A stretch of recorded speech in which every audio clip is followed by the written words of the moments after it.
Jésus vous parle. Faites taire votre anxiété et entendez la voix de Dieu ce soir. Avez-vous déjà eu l'impression que votre esprit hurlait alors que tout autour de vous était silencieux?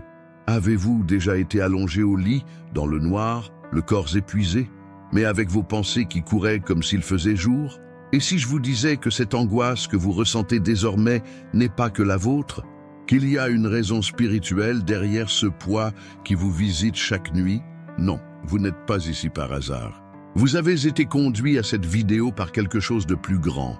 Aujourd'hui, Jésus te parle, et ce qu'il a à vous révéler peut faire taire l'anxiété qui a contrôlé vos journées et vous a étouffé au petit matin. Fermez les yeux un instant, respirez profondément. Imaginez votre âme comme un champ de bataille, où chaque pensée est une flèche, chaque souvenir est une blessure ouverte, et chaque peur est un géant qui vous observe dans l'obscurité. Combien de fois avez-vous demandé la paix? Combien de prières murmurées entre les larmes en attendant une réponse qui n'est jamais venue? Vous levez les yeux vers le ciel et vous demandez « Mon Dieu, est-ce que tu m'écoutes ?» Et tandis que son silence résonne plus fort que votre propre foi, vous vous demandez s'il y a quelque chose qui ne va pas chez vous, si vous êtes puni, oublié, ignoré. Mais, et si je vous disais que ce silence cache une réponse divine, que la douleur que vous ressentez maintenant est le prélude à une révélation que peu de gens connaissent? Il y a des secrets qui n'étaient pas enseignés lors des offices du dimanche. Des vérités spirituelles qui ne figurent pas dans les livres à succès. Il y a quelque chose que Jésus est sur le point de murmurer à votre cœur. Et cette vérité a été cachée à beaucoup, car seuls ceux qui atteignent ce niveau de douleur sont capables d'écouter avec leur âme. Jésus te parle aujourd'hui, parce que vous savez que vous ne supportez plus le poids de votre esprit. Il a vu quand tu pleurais dans ton oreiller. Il a entendu votre pensée la plus cachée, celle que même vous n'avez pas eu le courage de dire à voix haute. Et maintenant, il a choisi cette nuit, ce moment, pour vous atteindre. Mais avant de vous livrer cette révélation, je dois vous demander quelque chose. Si ce message touche déjà votre esprit, si vous sentez que cette vidéo est une réponse à la prière, écrivez maintenant dans les commentaires « Jésus, j'ai besoin d'entendre ta voix aujourd'hui ». Ce n'est pas seulement un commentaire, c'est une déclaration spirituelle, une livraison, une clé qui active le surnaturel chez vous et chez ceux qui ont le plus besoin de ce mot. Et si vous sentez que quelqu'un que vous aimez a aussi besoin d'entendre cela, partagez-le. Partagez comme si quelqu'un apportait de l'aide, un sauvetage, parce que ce message peut sauver des vies. Se préparer, parce que ce que vous entendrez ensuite pourrait ébranler tout ce que vous croyiez sur l'anxiété, le silence de Dieu et la guérison émotionnelle. Quelque chose de très profond va être révélé, et quand vous aurez compris, tout prendra un sens. Respirez profondément et ouvrez votre cœur à ce message, car Jésus te parle maintenant. Ce n'est pas étonnant que vous soyez arrivé jusqu'ici. Ce n'était pas le hasard ni l'algorithme, c'est Dieu lui-même qui vous a conduit étape par étape à cette parole. Il y a une agitation intérieure, une bataille silencieuse qui se déroule dans votre esprit, et Jésus l'a vu. Il a entendu ce cri étouffé tôt le matin, il l'a ressenti lorsque vous vous êtes allongé le cœur battant et avez imploré la paix. Et c'est pourquoi il veut vous atteindre aujourd'hui.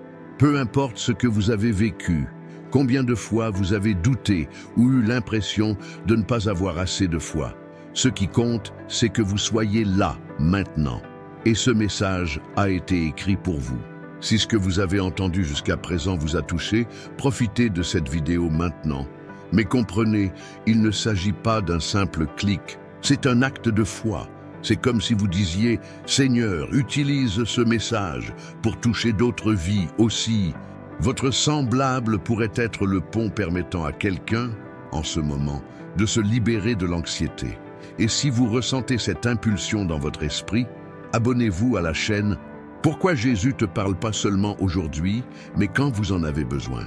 Ce voyage de guérison spirituelle et de dépassement émotionnel a besoin de continuité. Et ici, vous faites partie d'une communauté de foi, de réconfort et de restauration. Et maintenant, je veux vous inviter à écrire dans les commentaires avec audace et foi. pas seulement un commentaire, mais une déclaration qui déchire le ciel et émeut le surnaturel. Écrivez « Jésus, parle-moi » avant qu'il ne soit trop tard. Parce qu'il y a des gens qui doivent déclarer qu'ils attendent toujours un mot, une direction, un soulagement. Et cette confession publique pourrait être le début d'un tournant spirituel. Partagez cette vidéo en tant que personne qui diffuse la lumière. Ne gardez pas ce que Dieu vous a donné. Quelqu'un, peut-être quelqu'un que vous ne connaissez même pas, a besoin d'entendre cela aujourd'hui. Se préparer. Quelque chose de profond va être révélé. Jésus a montré quelque chose de très important à propos de cette anxiété. Et vous devez l'entendre avant de quitter cette vidéo. Ce qui s'en vient pourrait complètement changer votre façon de gérer cette douleur qui vous hante chaque nuit. C'était comme si la maison était pleine de voix, de pas et de corvées, mais à l'intérieur, le bruit qui pesait le plus était celui qu'on ne pouvait pas entendre, l'agitation du cœur. Martha courait d'un côté à l'autre, ajustant les serviettes, préparant à manger, vérifiant chaque détail. Elle voulait plaire. Je voulais servir. Je voulais gagner un regard d'approbation. Mais en même temps, il y avait quelque chose dans son âme qui criait. Une inquiétude profonde et silencieuse qui se déguisait en zèle, mais qui cachait la peur. Peur de ne pas suffire, peur de ne pas en faire assez. Peur que s'il s'arrêtait une seconde, tout s'effondrerait. Pendant ce temps, Marie était là, assise aux pieds de Jésus, immobile, livrée, et c'est dans ce contraste que Jésus a prononcé des paroles qui traversent encore les temps pour atteindre ceux qui vivent avec un esprit de guerre. « Marthe, Marthe, tu es inquiète et tu t'inquiètes pour beaucoup de choses. » Luc 10, 41. Jésus s'adresse à vous aujourd'hui.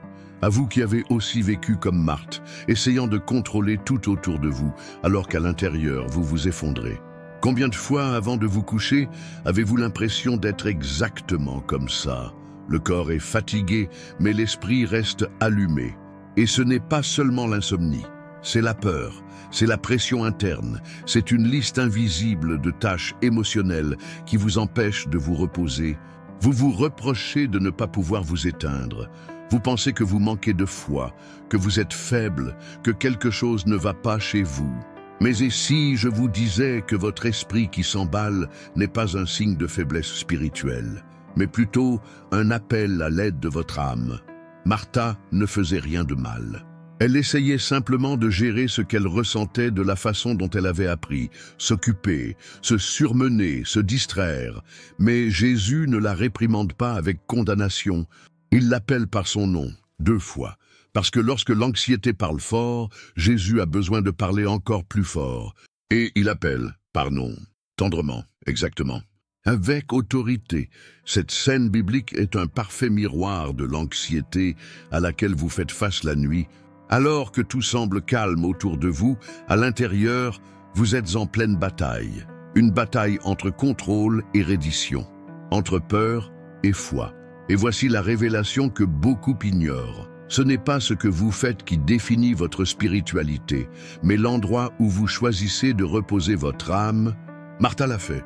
Maria s'est reposée. Martha était agitée. Maria s'est rendue. Martha était inquiète. Maria écoutait. Et Jésus, reconnaissant même l'effort de Marthe, révèle que Marie a choisi la meilleure part. Non pas parce qu'elle était plus sainte, mais parce qu'elle comprenait que, parfois, le plus grand acte de foi est de s'asseoir et de fermer son esprit devant sa présence. Si vous sentez que ce mot rouvre des blessures que vous avez toujours essayé de cacher, écrivez dès maintenant dans les commentaires « Jésus, je n'en peux plus d'essayer de tout contrôler ». Cette affirmation peut être inconfortable. Cela peut vous exposer, mais cela peut aussi être le début de votre guérison. Beaucoup de gens vivent dans une agitation constante, non pas parce qu'ils en ont la force, mais parce qu'ils ont peur de s'arrêter, peur de faire face à ce qu'ils ressentent, peur de découvrir qu'ils ne peuvent pas s'en sortir seuls. Et si vous en faites partie, écrivez, déclarez, livrez. Parce qu'il y a une libération dans la reconnaissance de l'épuisement de l'âme. Cette histoire nous rappelle que Jésus ne recherche pas les plus productifs, les plus occupés ou les plus forts. Il appelle les fatigués, le surchargé, ceux qui, comme Martha, se sont perdus dans tant de soucis qu'ils ne savent plus ce que signifie s'asseoir. et simplement écouter. Et cela est encore plus urgent lorsque la nuit arrive, lorsque le monde ralentit, mais que votre esprit reste en alerte, revivant les erreurs, craignant le lendemain, essayant de résoudre ce qui vous a déjà échappé. C'est à ce moment que Jésus veut que vous choisissiez la meilleure partie, être à ses pieds, en silence, en capitulation, en livraison totale. Mais peux-tu arrêter? Avez-vous le courage de laisser le contrôle vous échapper et de croire que Jésus sait ce qu'il fait, même s'il semble que tout va mal? L'anxiété nocturne, cet esprit qui ne s'éteint pas, peut en fait être une vocation spirituelle, un signe qu'il y a quelque chose en vous qui doit être abandonné. Et cette livraison ne se fait pas avec effort. Cela arrive avec l'abandon, avec un « assez » intérieur, avec la décision silencieuse de se placer devant Jésus, non pas pour faire, mais pour écouter, non pas pour expliquer, mais pour recevoir, non pas pour courir, mais pour se reposer. C'est un tournant spirituel que beaucoup ne connaissent jamais parce qu'ils sont trop occupés à essayer d'être forts. Et voici quelque chose que peu de gens réalisaient. Marthe était en présence de Jésus, mais elle ne pouvait pas en profiter. Combien de fois êtes-vous également à l'église, écoutant des messages, priant, mais incapable de ressentir la paix, parce qu'il est présent physiquement, mais absent spirituellement? Et Marie nous montre le chemin. Arrêtez-vous, asseyez-vous, écoutez. La présence de Jésus ne doit pas être comprise dans le mouvement, mais absorbée dans le calme. Peut-être qu'aujourd'hui est le moment pour vous de vous arrêter pour la première fois, mettre le téléphone portable de côté, se déconnecter des soucis et simplement écouter, parce que Jésus vous parle et il vous dit « Vous êtes agité, vous êtes inquiet, mais aujourd'hui, choisissez la meilleure part, choisissez d'être avec moi. » Si ce message a confronté quelque chose en vous, déclarez dans les commentaires « Je choisis la meilleure partie ». C'est une phrase simple, mais chargée de renoncement. Le renoncement au besoin de contrôler, à l'anxiété qui vous domine, à la culpabilité de ne pas pouvoir tout gérer. Ce choix est le chemin vers une nouvelle façon de vivre. Et si vous sentez que quelqu'un a besoin d'entendre cela, partagez cette vidéo maintenant. Partagez comme quelqu'un qui fait un câlin à une âme fatiguée. Partagez comme quelqu'un qui reconnaît qu'il a déjà essayé de tout faire seul et comprend maintenant que c'est au pied de Jésus que tout commence à changer. Mais ce n'est pas tout. Quelque chose d'encore plus puissant est sur le point d'être révélé. Parce que pendant que Marthe était perdue dans ses tâches et que Marie trouvait la paix au pied de Jésus, il y avait un homme, des siècles auparavant, qui criait vers le ciel au milieu de la douleur la plus profonde de sa vie et pensait que Dieu ne l'écoutait pas. Ce qu'il a découvert dans le silence pourrait changer tout ce que vous pensez de l'anxiété et de la foi. C'était comme si le paradis avait été fermé à clé. Job n'entendait plus rien. Aucune réponse, aucun soulagement, aucune direction, juste le silence assourdissant de Dieu au milieu de la douleur. Il n'avait perdu ni une chose ni une autre. Il avait tout perdu. Vos enfants, votre santé, votre dignité, même ses amis, censés le réconforter, utilisaient des mots comme des poignards. Et peut-être que le pire de tout n'était pas la douleur physique, ni le chagrin, ni la honte, mais le sentiment que Dieu n'était plus là, qui avait détourné le visage, qu'il avait gardé le silence. Job a demandé une explication. Il a crié pour une raison, mais rien, aucune révélation, pas de rêve. Aucune réponse, juste l'écho de sa propre souffrance. Si vous avez déjà senti que votre anxiété est liée au silence de Dieu, vous comprenez ce qu'a vécu Job. Et Jésus vous parle aujourd'hui, parce que le silence que vous interprétez comme un abandon est peut-être en réalité le lieu de révélation le plus profond. Job n'était pas n'importe quel homme. Il était honnête, craignant Dieu, attentif à ses paroles et à son cœur. Il a tout fait correctement. Mais soudain, tout s'est mal passé. Et c'est là que commence la déconstruction de nombreuses croyances religieuses. Qui a dit que la souffrance était une punition? Qui a dit que le silence était une absence? Qui vous a fait croire que si Dieu se tait, c'est parce que vous avez échoué dans la foi?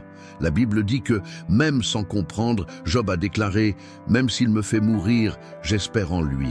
Job 13, 15. Ce n'est pas une conformité, c'est une foi mûre, une foi qui demeure même lorsque les réponses ne viennent pas. une foi qui résiste même lorsque l'anxiété crie, une foi qui ne dépend pas de signes, mais qui est ancrée dans qui est Dieu, et pas seulement dans ce qu'il fait. La douleur de Job est semblable à la vôtre. C'est la douleur de quelqu'un qui a fait tout ce qu'il pouvait, qui a prié, jeûné, cherché, consacré, et a encore vu tout s'écrouler. Et le pire, Dieu n'a pas parlé. Dieu n'est pas apparu, Dieu ne l'a pas arrêté, et le cœur s'effondre. Parce que l'âme humaine veut du sens. Vous voulez de la logique. Je veux entendre. Mais il y a un secret que peu de gens réalisent dans cette histoire. Alors que Job croyait que Dieu était lointain, le ciel surveillait tout. Pas avec indifférence, mais avec un but. Parce qu'il y a des révélations qui ne surviennent que dans le désert. Il existe des remèdes qui n'arrivent qu'en pleine crise. Il y a des transformations qui ne surviennent que lorsqu'il ne reste plus que le silence. Parce que c'est dans le silence que vous commencez à écouter avec votre âme. Et c'est dans ce lieu que Jésus vous parle. Si vous vous êtes déjà demandé pourquoi Dieu ne vous répond pas, écrivez dans les commentaires « Seigneur, apprends-moi à faire confiance même dans ton silence ». Ce n'est pas une faiblesse, c'est du courage spirituel. Beaucoup préfèrent abandonner, se rebeller ou ignorer leur foi. Mais ceux qui restent, même sans rien ressentir, sont ceux qui connaissent le vrai Dieu. Commentez maintenant. Exposez-vous au ciel, déclarez votre foi même si elle est blessée, parce que c'est dans cette honnêteté émotionnelle que commence le miracle. Ce que personne ne vous a dit, c'est que, pendant toute l'angoisse de Job, Dieu n'était pas absent. Il resta silencieux, mais le silence n'était pas vide, c'était une préparation. Lorsqu'il parla finalement, Dieu ne lui expliqua rien. Dieu n'a pas donné de justification, Dieu ne s'est pas excusé. Il vient de se révéler. Et c'était suffisant, car parfois, plus que des explications, l'âme a besoin de présence. Job a entendu Dieu dire « Où étais-tu quand j'ai posé les fondations de la terre ?» Et c'était suffisant pour guérir son esprit, parce qu'il a compris, si Dieu est si grand, si sage, si intentionnel, alors je peux me reposer même si je ne comprends pas. Et c'est ce que le Saint-Esprit veut vous apprendre aujourd'hui. Arrêtez de chercher un sens à tout. Parfois, Dieu se tait pour que vous puissiez apprendre à faire confiance, non pas à la logique, mais à son caractère. Vous ressentez ce poids parce que vous croyez que vous avez besoin de ressentir quelque chose pour savoir que Dieu est avec vous. Mais et si je vous disais que la foi n'est pas une question de ressentir, mais une question de rester? Cette foi n'est pas une émotion, c'est une décision. Cette foi n'est pas une réponse, c'est la confiance. Le silence de Dieu est un lieu sacré, un autel secret où il travaille sans faire de bruit. Et beaucoup ratent l'occasion de vivre quelque chose de profond parce qu'ils ne supportent pas cette période. Mais vous êtes arrivés jusqu'ici et cela signifie que vous avez quelque chose de Job en vous, une résistance spirituelle qui, même blessée, dit encore « J'attendrai, même s'il se tait, même si je ne comprends pas, je ferai confiance ». Si ce message a déchiré quelque chose en vous, partagez cette vidéo avec quelqu'un qui est confronté à ce même vide. Faites passer ce message comme quelqu'un qui éclaire une grotte sombre, comme quelqu'un qui redonne un souffle de vie à une âme épuisée, et écrivez dans les commentaires, même sans réponse, je reste, parce que c'est la foi. C'est un combat spirituel, c'est la livraison. Mais ce n'est pas tout. Car pendant que Job supportait le silence, les larmes aux yeux, il y avait un autre homme, caché sous un arbre, qui souhaitait la mort. Ce que Dieu lui a fait remettra en question tout ce qu'on vous a appris sur l'épuisement professionnel et la foi. Et ce qui sera révélé maintenant pourrait guérir l'épuisement que vous avez caché avec force. Le désert était silencieux, mais au sein d'Élie, la tempête faisait rage. Il ne fuyait plus une armée, il fuyait lui-même. Loin de son esprit, devant le poids insupportable d'être toujours fort. Après un exploit extraordinaire sur le mont Carmel, après avoir défié les prophètes et vu le feu de Dieu descendre du ciel, Élie s'effondre. Ce n'était pas une chute morale, c'était épuisant pour l'âme. Il s'est caché sous un genévrier, s'est allongé et a demandé à mourir. « Assez, Seigneur, prends ma vie maintenant », dit-il. Cette phrase est un portrait exact de ce que beaucoup vivent en silence, Ils ne veulent pas mettre fin à leur jour, mais ils veulent mettre fin au fardeau de la vie. Et si vous sentez que votre âme est fatiguée, que même après avoir combattu, prié, servi et cru, vous n'avez plus la force de continuer, Jésus vous parle maintenant. Élisha n'a pas abandonné parce qu'il était faible. Il a atteint sa limite parce qu'il était humain. Le problème n'est pas d'avoir des limites. Le problème est d'essayer de les surmonter seul. Quand l'âme est épuisée, même la foi semble silencieuse. Élisha était sur le terrain, non seulement physiquement, mais existentiellement. Et c'est là que se trouvent beaucoup de personnes en ce moment. Émotionnellement épuisées, spirituellement épuisées. Dormir, non pas pour se reposer, mais pour l'envie de s'évader. Et voici la révélation que presque personne ne prêche. Dieu n'est pas apparu là avec une exigence. Il n'a pas dit réagir, avoir la foi, tenir bon. Ce qu'il a fait, c'est envoyer un ange avec de la nourriture et de l'eau. Dieu a pris soin du corps avant de parler à l'âme. Car il y a des moments où la spiritualité commence par des soins élémentaires. Dormir, manger, respirer. Et peut-être que ce qui vous étouffe n'est pas un manque de foi, mais un excès de fardeau. Et Dieu le sait. La voix qui suivit n'était ni le tonnerre, ni le tremblement de terre, ni le feu. C'était un doux murmure. Parce que lorsque l'âme est épuisée, Dieu s'atténue. Il sait que crier ne guérit pas quelqu'un au bord de la dépression. Il s'approche calmement, avec patience, avec un toucher qui ne fait pas pression mais accueille. Et ce qu'il dit à Élie résonne en vous aujourd'hui. Lève-toi et mange, car le voyage sera très long pour toi. 1 Roi 19:7. Ce n'était pas la fin, c'était une pause. Ce n'était pas un abandon, c'était un redémarrage. Et c'est ce que Dieu vous offre maintenant, non pas une exigence, mais un soin, un soulagement pour cette âme fatiguée, un tour pour ce cœur qui demande du repos. Si vous sentez que vous avez atteint vos limites, écrivez dès maintenant dans les commentaires « Seigneur, mon âme est fatiguée, mais j'ai toujours confiance en toi ». Cette confession peut être le début de votre restauration. Ne cachez pas la fatigue spirituelle derrière une apparence de force. Reconnaître l'épuisement professionnel n'est pas une faiblesse, c'est une foi mûre. Une foi qui sait que même les grands prophètes se sont effondrés et que Dieu ne les a pas rejetés à cause de cela. Au contraire, il les a soutenus. Commentez maintenant et relâchez ce poids devant le ciel.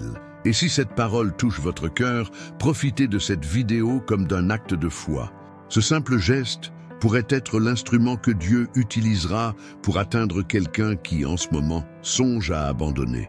Vous pouvez être un canal de guérison pour une autre âme fatiguée, et si vous n'êtes pas encore abonné à cette chaîne, abonnez-vous maintenant, car Jésus vous parle chaque fois que vous avez besoin de lui. Ici, vous n'êtes pas seul. Ici, vous êtes compris. Ici, vous trouvez du soulagement, de la direction et de l'espoir. L'épuisement émotionnel est une douleur silencieuse que beaucoup tentent de cacher avec des sourires automatiques et des routines incassables. Mais Jésus ne veut pas de votre performance, il veut votre âme. Il veut restaurer non seulement votre foi, mais aussi votre souffle. Peut-être vous êtes-vous senti coupable de ne pas pouvoir prier, de ne pas avoir le courage de louer, de ne pas être assez fort pour faire ce que l'on attend d'un chrétien. Mais et si je vous disais que Dieu s'intéresse plus à votre repos qu'à votre performance, qu'il préférerait vous voir restaurer plutôt que de vous voir faire semblant? Que parfois l'acte le plus spirituel est de s'allonger à l'ombre du genévrier et de le laisser vous nourrir. Vous n'avez pas besoin de vous précipiter pour tout changer maintenant. Parfois, la guérison commence par une étape simple, reconnaître que vous êtes fatigué. Élie ne remarqua que lorsqu'il fut nourri, il n'a remonté la montagne que lorsqu'il a eu le temps de dormir. Il n'entendit la voix de Dieu qu'après avoir fait taire le cri d'épuisement. Et peut-être qu'aujourd'hui, c'est à votre tour de vous reposer, d'arrêter de combattre avec vos propres forces, de laisser le Saint-Esprit vous soutenir avec du pain frais et de l'eau vive, parce que le chemin à parcourir est long, oui, mais vous n'êtes pas obligé d'y faire face épuisé. Vous pouvez marcher renouvelé, fortifié, soutenu par la grâce. Si ce message vous est vraiment parvenu, partagez-le dès maintenant avec quelqu'un qui vit également des jours de fatigue émotionnelle. Envoyez ce mot à cette personne que vous connaissez qui dit toujours « tout va bien », mais à l'intérieur, c'est en ruine. Et écrivez dans les commentaires « Je choisis de me reposer dans les bras de Dieu ». C'est la foi, c'est du courage, c'est la sagesse spirituelle. Mais attendez, ce qui se passera ensuite remettra en question tout ce que vous croyez. Parce que pendant qu'Élie se reposait, un jeune homme faisait face à la plus grande bataille mentale qu'on puisse imaginer. Mais il a gagné. Et ce qu'il a fait, vous pouvez le faire aussi. Ce qui va être révélé maintenant peut transformer la façon dont vous gérez vos pensées. La vallée était silencieuse, pas d'armure teintante, aucun pas ennemi ne résonne. Mais dans l'esprit de David, tout faisait rage comme une guerre. Le son des cris de Goliath, jour après jour, provocateur, moqueur, intimidant, résonnait comme s'il envahissait non seulement les oreilles, mais l'âme. Tout le monde avait peur. L'armée entière était paralysée. Et c'est là qu'intervient le point le plus important de cette histoire. David a également entendu les mêmes cris. La différence ne résidait pas dans ce qu'il entendait, mais dans ce qu'il croyait. Tout le monde a vu un géant invincible. David a vu un Dieu infaillible. Cela ne veut pas dire qu'il n'a pas ressenti de peur, mais qu'il a choisi de répondre avec foi. Et si vous vivez une époque où votre esprit est un champ de bataille, où des pensées anxieuses vous défient comme Goliath devant Israël, Jésus vous parle maintenant et vous invite à faire ce que David a fait, répondre par des paroles de foi au bruit de l'anxiété. David n'était ni le plus préparé, ni le plus expérimenté, ni le plus entraîné. Mais il possédait quelque chose que personne d'autre n'avait, la paix au milieu du chaos. Une paix qui ne vient pas de l'absence de lutte, mais de la présence de Dieu. Et c'est une vérité spirituelle que peu de gens peuvent comprendre. La vraie paix n'est pas l'absence de bruit, c'est la présence d'une direction.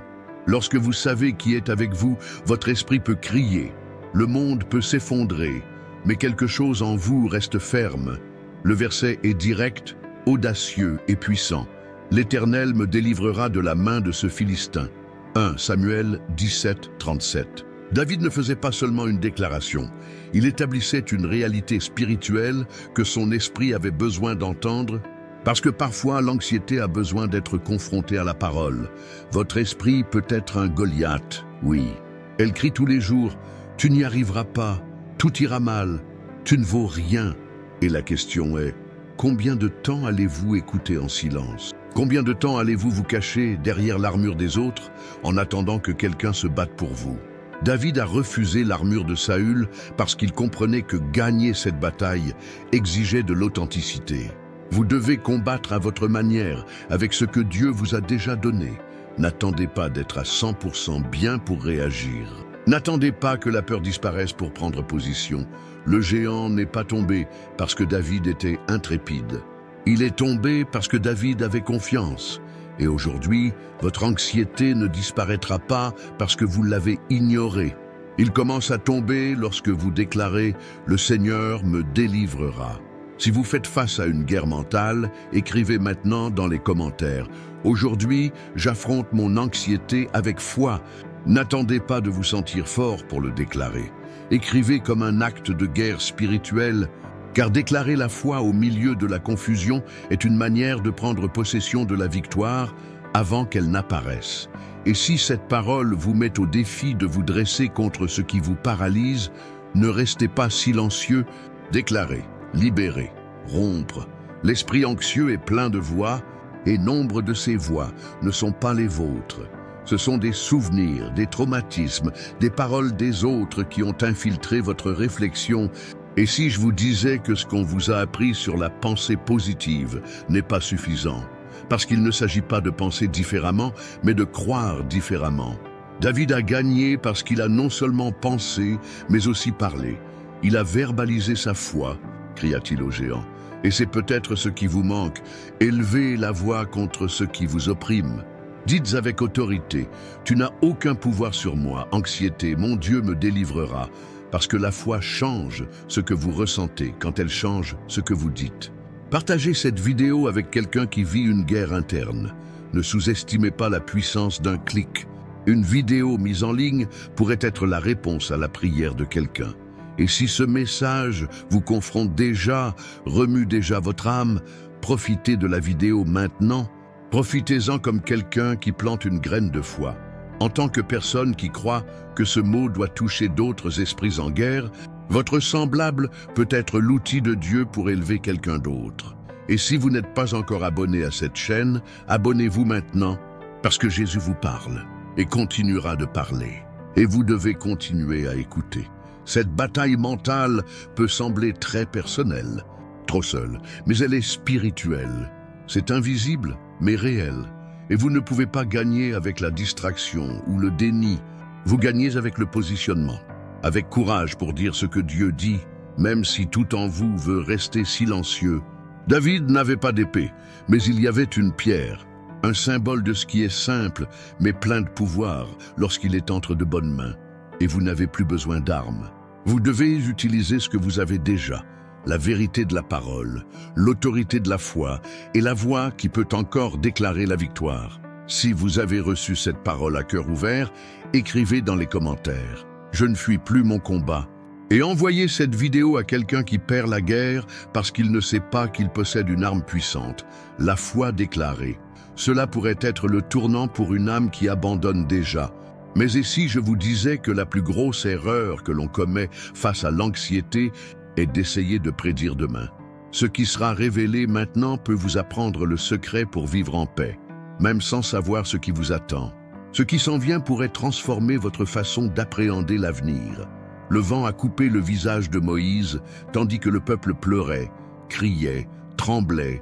Devant eux, une mer infranchissable. Derrière, une armée assoiffée de sang. C'était la fin. Il n'y avait nulle part où fuir. Il n'y avait aucun moyen de se battre. Et que fait un leader lorsqu'il porte le poids de la peur collective et ressent également la terreur dans sa poitrine? Il pleure. Il lève les yeux. Il cherche une voie dans le silence. C'est à ce moment-là, entouré d'impossibilités et de panique, que Moïse entendit quelque chose qui allait tout changer. « L'Éternel combattra pour toi, et tu te tairas. » Exode 14, 14. Un ordre et une promesse en une seule phrase. Pendant que les gens pleuraient, Dieu agissait déjà. Tandis que l'angoisse les engloutissait, le miracle était déjà en marche. Jésus vous parle maintenant. Votre peur de l'avenir n'est-elle pas en fait une tentative désespérée de contrôler ce que seul Dieu peut contrôler? L'anxiété est exactement cela. Un désir de contrôle, une peur de ne pas savoir ce qui va arriver, une peur d'être surpris par la douleur. Mais faire confiance à Dieu signifie-t-il avoir des garanties visibles? Ou est-ce dans son silence, en l'absence de signes, que nous apprenons ce qu'est la foi? Moïse était confronté à l'impossible. Il ne savait pas non plus ce que Dieu ferait, mais il obéit. Il a levé son bâton, et là, devant une foule au bord de l'effondrement, le surnaturel s'est déchiré en pleine nature. La mer s'est ouverte, l'impossible recule. Et ces gens marchaient à sec dans un endroit où personne n'avait jamais marché auparavant. Et si ce chemin à travers le chaos était exactement ce que Dieu vous prépare? Peut-être que votre cœur est coincé parce que vous ne voyez pas d'issue. Demain semble sombre, le mois prochain est un abîme. Mais Dieu n'a pas besoin d'une base solide pour vous faire marcher. Il crée des chemins dans l'impossible. Et souvent, il ne révèle ce chemin que lorsque vous arrêtez de crier et commencez à faire confiance. Vous vous taisez. C'est la partie la plus difficile, parce que le silence exige l'abandon. Cela nécessite d'abandonner le contrôle. Mais il y a la libération dans l'abandon. Lorsque vous faites taire votre âme, la voix de Dieu devient plus claire. Et n'est-il pas curieux que lorsqu'ils ont arrêté de parler, la mer ait commencé à bouger? Peut-être que votre réponse attend le moment où vous choisissez de vous reposer. Si cette parole vous confronte, écrivez maintenant dans les commentaires « Je fais taire mon anxiété d'entendre la voix de Dieu ». Ce n'est pas juste une phrase, c'est une clé spirituelle, un profond abandon, un défi à la logique de la peur. Parce que celui qui déclare sa foi face à l'incertitude prophétise le miracle avant qu'il n'arrive. Et si vous connaissez quelqu'un qui est paralysé par la peur de l'avenir, envoyez-lui cette vidéo maintenant. Soyez un pont vers la libération de ceux qui ne voient plus d'espoir. Il faut comprendre quelque chose de profond. Les gens qui marchaient au milieu de la mer n'avaient pas le temps de planifier leur itinéraire. Cela ne pouvait pas être calculé ni prédit. Ils ont juste suivi, et parfois c'est ce qui t'arrête. Vous voulez des garanties? Mais Jésus ne vous a pas appelé à tout savoir. Il vous a appelé à avoir confiance, même dans l'obscurité. La foi n'est pas la certitude du résultat. C'est une certitude de présence. Moïse ne savait pas à quoi ressemblerait l'autre côté, mais il savait qui conduisait. Et Jésus vous parle. Si vous savez qui vous guide, la suite ne vous fera pas peur. Si vous êtes touché par ce message, déclarez maintenant « Seigneur, je choisis de faire confiance même sans comprendre ». Écrivez-le comme un acte de foi public, comme quelqu'un qui décide de marcher, même lorsque le sol est comme de l'eau. Et si vous n'êtes pas encore abonné à cette chaîne, faites-le maintenant. Ici, chaque vidéo est une extension de la voix de Dieu vers votre âme. Jésus vous parle, et il n'arrêtera pas de parler. Profitez de cette vidéo comme d'un signe spirituel, une étape d'obéissance, un cri silencieux qui résonne dans le ciel. Mais ce n'est pas tout, quelque chose d'encore plus puissant est sur le point d'être révélé, parce qu'il y a une tempête que Jésus n'apaise pas avec des mots, mais avec sa présence. Et lorsque vous réaliserez ce que c'est, votre vie ne sera plus jamais la même. La nuit est tombée subitement sur ce bateau. C'était juste censé être une traversée.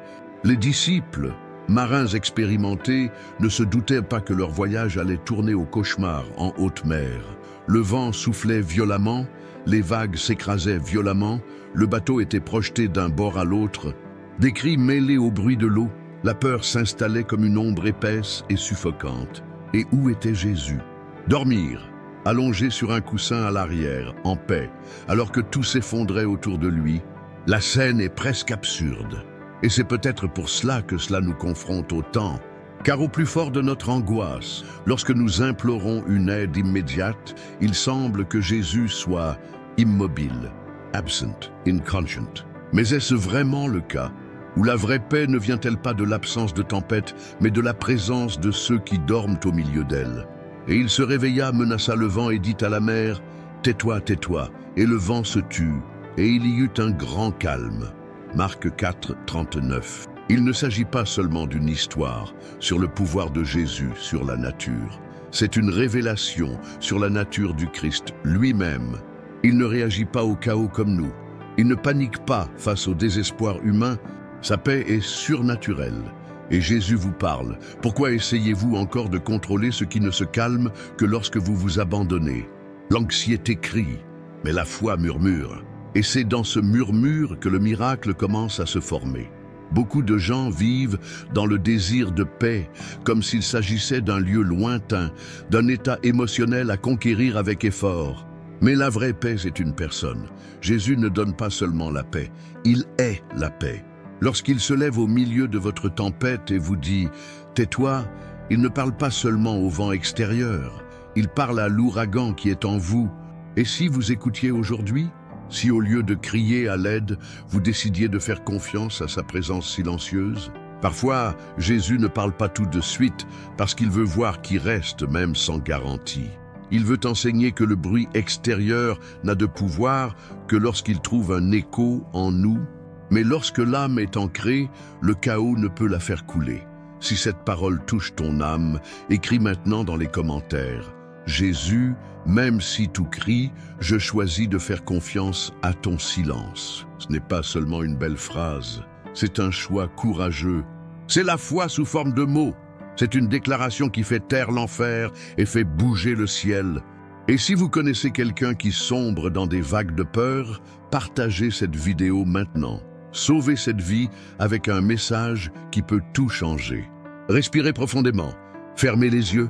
Imaginez-vous sur ce bateau, le vent froid coupe la peau, le bruit des vagues qui rugissent, la panique dans les yeux de votre entourage. Et puis, Jésus se lève, ne crie pas, ne court pas, il parle juste, et la création entière s'incline devant sa voix.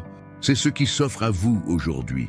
Ce n'est pas une promesse d'absence de problème, mais la certitude d'une présence qui domine tout. Jésus vous parle, et quand il parle, même les tempêtes sont mises à genoux. Mais ce n'est pas tout, Quelque chose d'encore plus puissant est sur le point d'être révélé, parce qu'il y a des situations où Dieu ne se contente pas de calmer le vent. Il vous appelle à faire face au sacrifice que vous redoutiez le plus. Et ce que vous découvrirez l'instant d'après pourrait remettre en question tout ce que vous croyiez sur le contrôle, l'abandon et la vraie foi. La montée était silencieuse, tendue, et chaque pas d'Abraham résonnait comme un murmure entre la foi et le désespoir. Isaac, son fils, marchait à ses côtés, ne sachant pas que cette montagne portait un poids bien plus lourd que le bois de chauffage sur ses épaules. Le ciel semblait regarder en silence. Le sol n'a pas tremblé, mais le cœur d'Abraham a tremblé. Après tout, comment concilier obéissance et amour? Comment pouvons-nous offrir à Dieu ce que nous aimons le plus, sans que cela nous détruise intérieurement? Genèse 22 nous emmène au scénario de foi le plus déchirant. Lorsque Dieu demande quelque chose qui semble impossible à réaliser, Dieu se procurera l'agneau, mon fils. Genèse 22, 8, dit Abraham, essayant de cacher la douleur dans ses yeux. Mais croyait-il lui-même à ses paroles? Ou s'accrochait-il simplement à la dernière étincelle d'espoir qui lui restait? Jésus vous parle aujourd'hui. Combien de fois l'anxiété que vous ressentez vient-elle de la peur de perdre ce que vous aimez le plus? Pour céder le contrôle, vous ne savez pas ce qui vient après votre obéissance? Abraham ne savait pas si le ciel interviendrait. Il vient de monter. Je suis monté avec foi. Je suis monté avec douleur. Il monta en silence. Et parfois, c'est ainsi qu'il faut procéder, un pas à la fois, même les larmes aux yeux. Parce que Dieu ne demande pas votre souffrance, il demande votre confiance. Quand Abraham a attaché son fils, a levé le couperet et était à un cheveu de la perte totale, c'est à ce moment précis que le ciel a crié. C'est là que l'ange arrêta ce que l'homme ne savait plus comment arrêter. Et un bélier apparut pris par les cornes, comme si le ravitaillement avait toujours été en route. Vous êtes-vous déjà demandé si ce qui vous trouble tant aujourd'hui était en fait une invitation à la confiance? Et si l'anxiété qui dévore votre poitrine n'était pas une réaction à la douleur elle-même, mais à votre résistance à vous rendre? Peut-être que ce qui vous rend malade n'est pas le poids de l'épreuve, c'est le poids d'essayer de contrôler ce que Dieu est déjà en train de résoudre. Mais vous insistez pour garder les mains sur le volant, et ce que vous ne savez pas, c'est que pendant que vous gravissez la montagne, Dieu a déjà placé l'agneau parmi les buissons. Si ce message brûle dans votre cœur, écrivez dans les commentaires « Seigneur, j'abandonne ce que je ne comprends pas ». Dites-le avec foi, même si votre âme est en morceaux.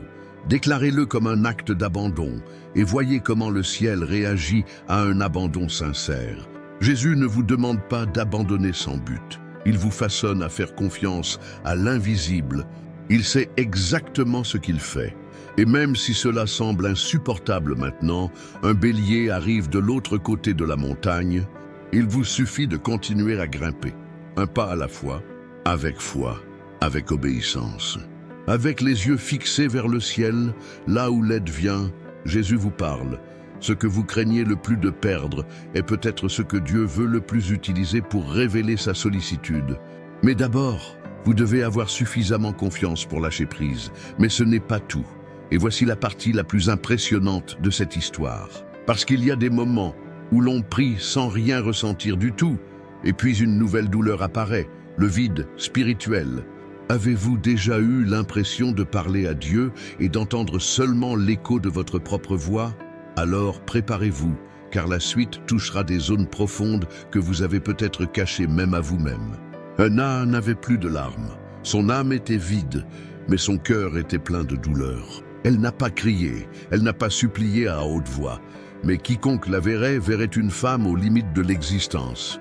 Tandis que d'autres adoraient sur les autels, elle menait une bataille interne que personne ne comprenait. Année après année, je montais au temple avec la même demande, et j'en revenais les bras vides. Et ce n'était pas seulement l'absence d'enfants qui faisait mal, c'était le silence de Dieu.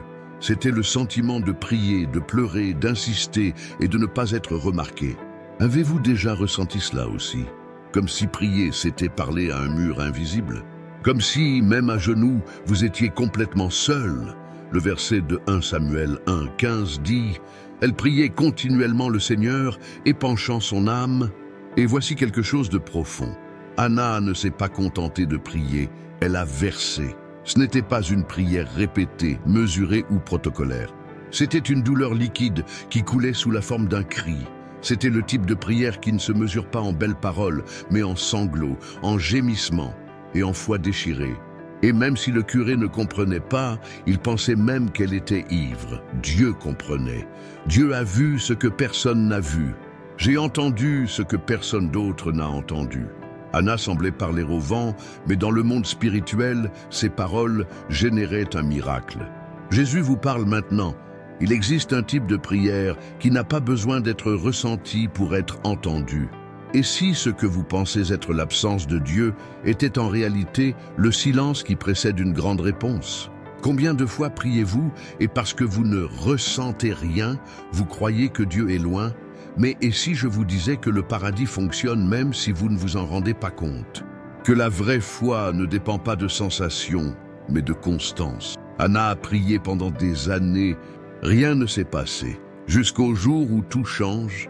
Et cela n'a pas changé parce qu'elle a crié plus fort. Cela a changé parce qu'elle a persévéré, même sans garantie, même sans réponse, même sans fondement.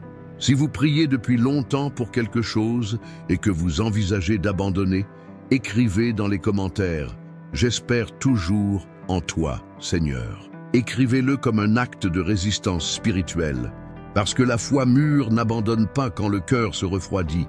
La foi mature continue même lorsque l'âme est silencieuse. Anna est la preuve que Dieu entend même les cris qui ne sortaient jamais de sa bouche. Et peut-être que, comme elle, vous avez été incompris même par vos proches. Les gens autour de vous disent qu'il faut arrêter d'insister, que si cela n'est pas encore arrivé, c'est parce que ce n'est pas censé arriver. Mais Dieu a-t-il vraiment arrêté de vous écouter ? Ou la réponse est-elle préparée de manière plus détaillée que vous ne l'imaginez?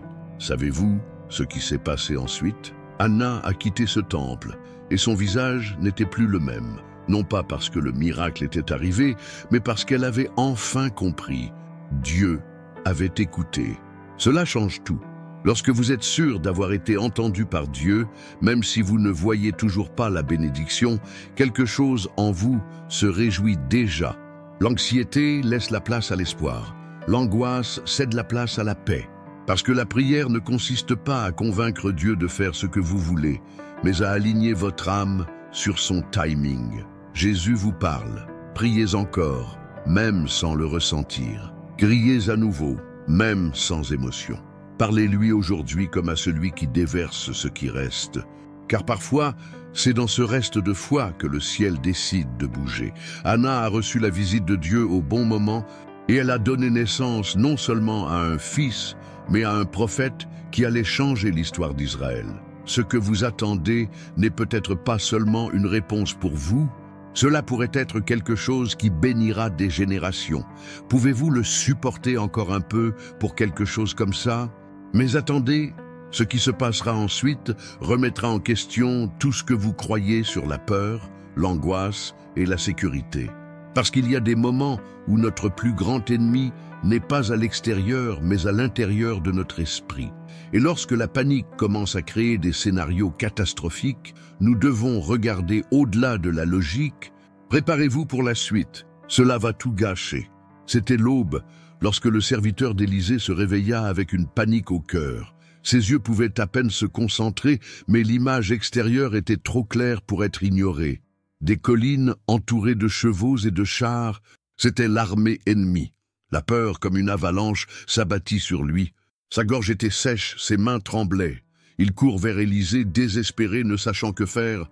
La seule certitude était qu'il serait détruit. Mais Élisée était calme. Il ne s'est pas levé de peur. Il n'a pas crié, il n'a pas désespéré. Et c'est là que la scène se brise comme du verre face au choc entre la logique humaine et la vision de la foi. Dans 2 Rois 6, 16, Élisée répond « Ceux qui sont avec nous sont plus nombreux que ceux qui sont avec eux. » Le domestique ne comprend pas. Leurs yeux ne voient que destruction, danger, mort. Mais Élisée voit l'invisible. Il demande à Dieu « Seigneur, ouvre ses yeux pour qu'il voie. » Et puis, l'impossible se produit. Les yeux spirituels du serviteur s'ouvrent et il voit la montagne pleine de chevaux et de chars de feu autour d'Élysée. Une armée céleste qui a toujours été là, invisible mais présent, silencieux mais actif. Gardez, protégez, intervenir. Jésus vous parle maintenant. Combien de fois désespérez-vous de ce que vous voyez sans vous rendre compte de ce que Dieu a déjà positionné autour de vous? Se pourrait-il que ce que vous appelez la fin ne soit pas simplement une illusion créée par la limitation de votre vision? Votre anxiété est-elle alimentée par ce que vos yeux naturels peuvent voir, alors que ce qui compte vraiment se trouve dans l'invisible? Cette histoire ne concerne pas seulement la délivrance. Il s'agit de la transformation de la perception. Le véritable miracle n'était pas la défaite de l'armée ennemie, mais plutôt la peur du serviteur vaincu par la révélation de la présence de Dieu. Et voici une confrontation directe. Êtes-vous vraiment entouré de problèmes? Ou êtes-vous simplement aveugle aux soins de Dieu à votre égard? Beaucoup vivent tourmentés par des scénarios qui n'existent peut-être pas réellement, mais qui ont été créés par un esprit dominé par la peur. L'anxiété fait imaginer des tragédies. Elle vous raconte des histoires qui ne se sont jamais produites. Cela vous convainc que tout ira mal, même si rien n'est encore arrivé. Mais lorsque vos yeux sont ouverts spirituellement, vous réalisez que le ciel n'a jamais été silencieux. C'est vous qui étiez sourds. La guerre n'a jamais été la vôtre. C'est vous qui avez essayé de vous battre seul. Si vous vous sentez entouré, commentez maintenant. Ouvre mes yeux, Seigneur. Ce n'est pas seulement une demande symbolique. C'est un appel profond à la perspicacité spirituelle. Parce que vous êtes peut-être confronté au même problème, mais avec une perspective différente, et ça change tout. Lorsque Dieu vous montre ce que les yeux humains ne peuvent pas voir, l'anxiété perd son pouvoir. La peur se tait, et une paix inexplicable envahit votre esprit comme une armée céleste. Cette histoire révèle quelque chose que peu de gens comprennent. La présence de Dieu ne se mesure pas par l'absence de problèmes, mais par des manifestations invisibles au milieu du chaos. Le serviteur d'Élysée découvrit que même s'il était encerclé, il était en sécurité. Même en minorité, c'était la majorité. Et toi, regardez-vous avec les yeux de la peur ou avec les yeux de la foi? Voyez-vous des ennemis ou des anges? Que décides-tu de regarder ce soir? Mais ce n'est pas tout. Quelque chose d'encore plus puissant est sur le point d'être révélé, parce qu'il existe des situations dans lesquelles la prison n'est pas extérieure, mais se produit à l'intérieur du corps, lui-même, nuit après nuit, et pourtant, lorsque l'adoration s'élève dans l'obscurité, les chaînes de l'âme commencent à se briser. Préparez-vous à une tournure qui ébranlera votre esprit. La suite pourrait transformer votre nuit en un hôtel de liberté. Paulo et Silas avaient des pieds enfermés dans des ceps, couverts de blessures et de sang séché, dans une prison sombre et fétide. Ce n'était pas seulement une prison physique, c'était une nuit de silence étouffant, où même l'air semblait trop lourd pour être respiré. Vers minuit, alors que beaucoup étaient rongés par la peur ou la colère, ils ont pris une décision qui défie toute logique humaine. Ils ont prié et chanté des louanges à Dieu. Acte 16, 25. C'est à ce moment que le ciel se penche sur la terre et que la réponse de Dieu ne se manifeste pas par des mots, mais par un tremblement de terre. La prison tremble, les chaînes se détachent, les portes s'ouvrent et l'impossible se produit. Imaginez maintenant cette scène comme une métaphore vivante pour votre esprit ce soir. Ce n'est pas votre corps qui est enfermé entre des murs. C'est votre âme qui crie silencieusement dans une pièce sombre, essayant d'étouffer les pensées anxieuses qui ne cessent de résonner. Vous êtes-vous déjà allongé avec votre corps épuisé, mais votre esprit en guerre? Avez-vous déjà eu l'impression que votre oreiller était le témoin d'un cœur paniqué?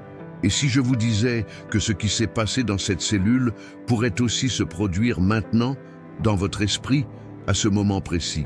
Paul et Silas ont choisi de louer plutôt que de murmurer, de chanter plutôt que de désespérer. La louange n'était pas une évasion, c'était une arme. La prière n'était pas une routine, c'était une résistance. Ils n'ont pas attendu la délivrance pour adorer, ils ont adoré jusqu'à ce que la délivrance vienne. Cela change tout, parce que peut-être attendez-vous que l'anxiété disparaisse, et alors seulement vous pourrez recommencer à sourire, à croire, à vivre. Mais Jésus vous invite aujourd'hui à inverser la logique. adorez au milieu de la prison, priez même avec la gorge nouée, louez même si votre cœur tremble. Croyez-vous vraiment que Dieu ne se manifeste que lorsque tout est calme? Ou bien sa puissance se révèle-t-elle précisément dans le chaos, dans l'obscurité de la prison? Personne n'a vu venir le tremblement de terre. De même, vous n'avez pas besoin de comprendre comment Dieu agira. Vous avez simplement besoin de croire qu'il agit. Bien souvent, Dieu ne vous sort pas immédiatement de la tempête, mais il entre dans la prison avec vous et transforme l'environnement. La présence de Dieu dans cette prison a non seulement libéré les apôtres, mais a également eu un impact sur les autres prisonniers, a converti le geôlier et a généré le salut pour toute une maison. En d'autres termes, votre douleur d'aujourd'hui, si elle est donnée à Dieu, peut libérer les autres demain. Votre angoisse peut devenir un témoignage. Votre prison émotionnelle peut devenir un autel d'adoration. Et si vous transformiez cette insomnie en intercession, et si au lieu de vous retourner dans votre lit, vous commenciez à chanter doucement des louanges, avez-vous déjà pensé que votre matinée pourrait être un champ de bataille spirituel et que vous gagnez en silence? Pendant que vous sombrez dans des pensées catastrophiques, pensant que Dieu est loin, il est plus proche que jamais, n'attendant que votre geste de foi pour agir. Le tremblement de terre n'a pas commencé à l'extérieur, mais dans l'atmosphère spirituelle, c'est la louange qui a ouvert le ciel. Et si vous attendez que quelque chose change et que vous cherchez ensuite Dieu, vous risquez de rester coincé trop longtemps. Mais si vous choisissez de louer maintenant, même sans volonté, même sans force, même sans compréhension, préparez-vous, parce que les chaînes invisibles vont commencer à se desserrer. Cette prison dans laquelle vous vivez a un nom: peur, anxiété, angoisse, surcharge mentale. Mais la parole a aussi un nom au-dessus de tout nom: Jésus. Et il dit maintenant: je suis aussi dans cette cellule avec toi. Il ne t'a pas abandonné, il n'a pas ignoré tes pleurs, et il n'a pas besoin d'un endroit parfait pour opérer. Il a juste besoin d'un cœur abandonné. Jésus vous parle. Si ce message a touché votre âme, commentez maintenant: même en prison, je louerai. Ce n'est pas seulement un commentaire, c'est une déclaration de guerre contre l'anxiété. C'est une parole prophétique. C'est un cri de foi qui résonne au-delà des murs de votre esprit. Mais ce n'est pas tout. Quelque chose d'encore plus puissant est sur le point d'être révélé. Car il existe un type de prison qui n'a ni barreaux, ni cadenas, mais qui étouffe comme aucune autre: la prison intérieure. Et ce qui se passera ensuite pourrait être son moment de libération le plus profond. La scène était insupportable, même aux yeux les plus habitués à la souffrance humaine. Un homme nu, blessé, qui respire le désespoir. Sale de poussière et de sang séché, il ne marchait pas parmi les vivants, mais parmi les tombeaux. Les os craquaient sous les pieds nus à chaque pas entre les tombes. Il faisait nuit, mais pas seulement dehors. Il faisait nuit en lui. L'esprit était une cellule sans fenêtre, sans air, sans silence. Les cris qu'il poussait, personne ne pouvait les interpréter. Mais Dieu a écouté, parce que personne ne crie ainsi s'il ne reste pas encore en lui une trace de vie implorant de l'aide. Les gens évitaient de passer. La ville s'est habituée à la présence de cet homme possédé, comme on l'appelait. Pour beaucoup, il était fichu. Ils avaient déjà essayé de l'enchaîner, de le retenir avec des chaînes, mais il les brisa comme si elles étaient en papier.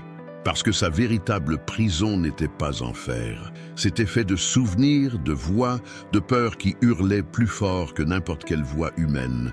Et vous avez peut-être aussi vécu cette prison. Peut-être que votre cellule est la peur de devenir fou.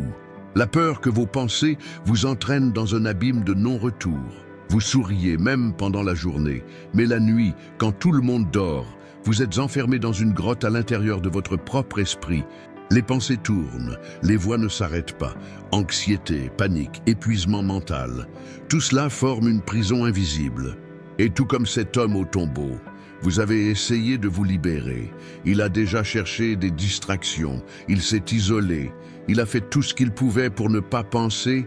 Mais plus il tente de s'évader, plus la prison se resserre, jusqu'à ce que Jésus arrive au rivage. Aucun avertissement, pas de chichi. Juste assez. Il voit l'homme, mais pas avec les mêmes yeux que les autres. Jésus ne voit pas la saleté, le chaos, la folie. Il voit l'âme qui palpite encore sous le poids de la douleur. Et c'est ainsi qu'il vous voit maintenant. Parce que Jésus vous parle, oui maintenant. Et il n'a pas peur de l'état dans lequel vous vous trouvez. Il entre dans sa tempête mentale, comme il est entré dans cette région de Gadara, où personne ne voulait être. Jésus ne s'attaque pas aux apparences. Il ne cherche pas à corriger l'extérieur. Cela parle directement de ce qui vous retient à l'intérieur. Et ce qui se passe ensuite change tout. Jésus affronte ce que personne n'a jamais osé affronter. Les démons de l'esprit, les tourments silencieux, les cris que seul le ciel comprend. Et il les chasse. Pas avec violence, mais avec autorité, avec amour. Vraiment. Peu de temps après, l'homme que l'on appelait autrefois fou est là, assis, habillé et saint d'esprit. L'esprit, autrefois champ de bataille, est désormais une terre restaurée. Le corps qui saignait était désormais reposé. L'âme qui criait autrefois écoutait désormais. Il était en paix.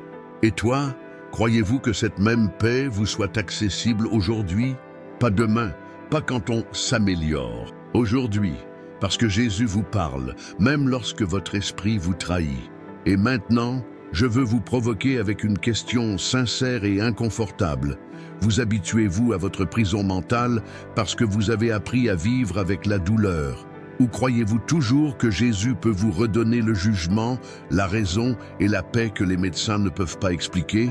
Si cette parole vous a parlé, commentez maintenant « Jésus me libère de la prison de mon esprit ». Ne restez pas silencieux. Écrire. Ce n'est pas seulement un commentaire, c'est un cri de liberté qui commence par la foi. Et voici quelque chose dont peu de gens se rendent compte. La sortie du Gadarène était publique. Parce qu'il y a des douleurs dont il faut être témoin, pour que les autres âmes sachent qu'elles peuvent aussi être guéries. Ce que Dieu vous fera ne sera pas caché, cela sera visible, ce sera clair. Parce que Jésus ne nettoie pas seulement l'intérieur, il se restaure complètement. Et si ce mot vous a touché, cliquez sur « J'aime » comme acte de foi. Votre semblable peut être le pont que Dieu utilise pour atteindre ceux qui sont sur le point d'abandonner. Mais ce n'est pas tout. Quelque chose d'encore plus puissant est sur le point d'être révélé. Car si la prison de l'esprit peut être brisée, imaginez ce qui se passe lorsque la profonde solitude est également envahie par la présence de Dieu. Agar était dans le désert, seule, enceinte. Aucune direction, aucune protection, personne pour dire « tout ira bien ». Elle n'était pas l'élue, elle n'était pas la femme promise, elle n'était qu'une servante, celui qui a été utilisé puis jeté. Mais là, au milieu de nulle part, sans eau, sans abri et avec des larmes coulant sur un visage qui ne savait plus ce qu'était l'espoir, quelque chose de surnaturel s'est produit. Le ciel s'inclina, la terre se tut, et Dieu a parlé. Oui, il a parlé à une femme blessée, invisible et rejetée. « Tu es le Dieu qui me voit ». Voilà tout ce qu'Agar pouvait dire. Genèse 16, 13. Parce qu'à ce moment-là, la présence de Dieu n'a pas résolu tous ses problèmes, mais elle a guéri quelque chose de beaucoup plus profond, la blessure du sentiment d'invisibilité, oublié, ignoré même par Dieu lui-même. Et voici la question à laquelle vous devez faire face maintenant. Votre désespoir vient-il vraiment de l'anxiété ou du sentiment que personne ne vous voit vraiment? Vous êtes-vous déjà senti comme Agar, coincé dans un désert émotionnel où personne ne semble remarquer votre souffrance? L'angoisse de la solitude est peut-être l'une des plus cruelles parce qu'elle ne crie pas. Il murmure que vous êtes seul, que vos douleurs sont trop minimes pour être entendues, que votre existence n'est qu'une statistique parmi d'autres dans la foule. Et lors de ces nuits silencieuses, le cœur commence à ne plus croire. D'abord chez les gens, ensuite sur vous-même, et enfin en Dieu. Et c'est à ce moment-là que vous commencez à vous demander « Est-ce que je prie un ciel vide ?» Mais Agar a découvert là, parmi la poussière et les larmes, une vérité qui a tout changé. Dieu l'a vu, et s'il voyait Agar, une étrangère, rejetée, blessée, pourquoi ne vous verrait-il pas? Savez-vous pourquoi cela vous touche autant? Parce qu'il y a une douleur cachée à l'intérieur, une douleur qu'on ne peut pas toujours nommer, mais qui se manifeste à chaque fois que l'on a l'impression que personne ne s'en soucie vraiment, que vos messages restent sans réponse, que ta présence est oubliée, que vos prières semblent perdues dans l'air. Mais aujourd'hui, ce soir, alors que votre âme cherche une raison pour continuer, le ciel veut vous le rappeler. Jésus vous parle, même quand personne d'autre n'écoute. Même si tous les signes semblent indiquer le contraire. Même quand le silence vous fait peur, Dieu voit. Il l'a toujours vu. Il a vu quand tu pleurais dans la salle de bain pour que personne ne t'entende. Il a vu quand vous restiez silencieux pour ne pas causer de problème. Il a vu quand tu pensais abandonner, mais tu n'as pas eu le courage. Et savez-vous ce qu'il y a de plus puissant dans tout cela? Il ne se contente pas de vous voir. Il reste. Combien de fois vous êtes-vous demandé si quelqu'un s'en soucierait vraiment si vous disparaissiez? Avez-vous déjà eu des pensées du type « personne ne le remarquerait » Alors, je vous mets au défi. Commentez maintenant, avec courage. Jésus me voit.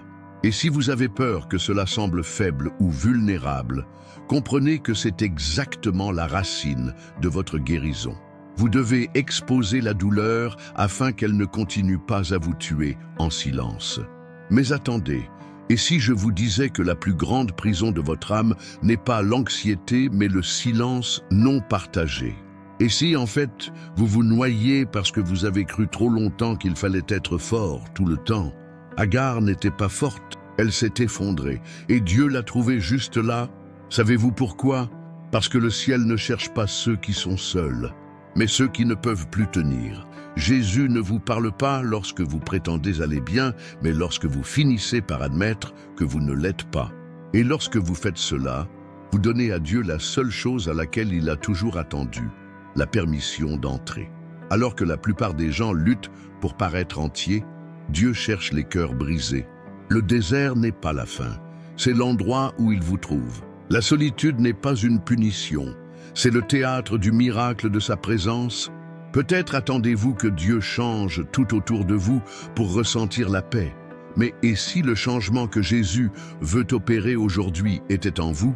Et si ce soir était le tournant? Non pas parce que tout autour serait résolu, mais parce que vous compreniez enfin que vous n'êtes plus seul. Cela change tout, parce que ceux qui se savent vus arrêtent de crier. Faites taire l'anxiété et vous commencez à entendre la voix de Dieu dans votre cœur. Si cette vérité vous a touché, si vous avez déjà vécu ce désert et savez combien cela fait mal d'être ignoré, même par ceux que vous aimez le plus, commentez maintenant. Jésus me voit dans mon silence. Ce commentaire n'est pas qu'une phrase. C'est un cri de foi, une étape de guérison, une révolution spirituelle. Ne cachez plus votre douleur, déclarez votre foi, même si elle est encore en morceaux. Et voici la partie la plus étonnante de cette histoire, parce que ce qui est arrivé à Agar n'était pas seulement du réconfort, c'était une promesse. L'ange du Seigneur lui dit « Je multiplierai énormément ta descendance ». Genèse 16, 10. En d'autres termes, Dieu non seulement l'a vu, mais il a également restauré son avenir. Et si Jésus vous parle aujourd'hui, n'est-ce pas aussi une promesse pour votre demain? L'obscurité de l'aube semblait engloutir la mer. Le vent hurlait comme des voix invisibles de peur, et les vagues s'écrasaient comme pour prouver qu'il n'y avait aucun contrôle. À cette époque, alors que les disciples luttaient contre la force des eaux, une silhouette apparut, marchant sur l'impossible.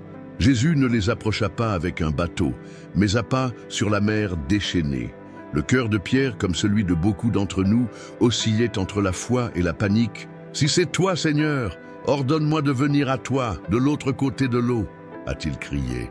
Et Jésus répondit, « Viens ». Pendant un bref instant, Peter crut. Il a mis un pied hors du bateau et contre toute logique, il a marché. Il a marché sur la peur, sur l'improbable, sur la nature rebelle. Mais il lui a suffi d'un instant, un simple regard sur la force de la tempête pour que sa foi vacille. L'effroi se précipita comme un courant froid et il commença à couler. La peur criait plus fort que la voix de Jésus. Pierre n'a pas sombré par manque d'amour divin, il a coulé parce que, comme beaucoup d'entre nous, il avait encore honte de ne pas être assez fort, assez ferme, assez spirituel.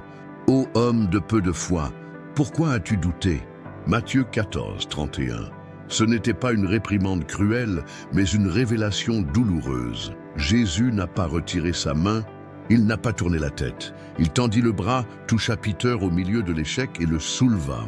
Peut-être que ce qui a le plus blessé Pedro n'était pas le vent ni l'eau froide sur ses pieds, mais la honte que lui procurait la peur. La honte de savoir que vous avez douté, même avec Jésus en vue, la honte que nous avons tous ressentie lorsque nous traversons des crises internes que nous n'aurions pas dû connaître. Et voici le point crucial que peu ont le courage de dire.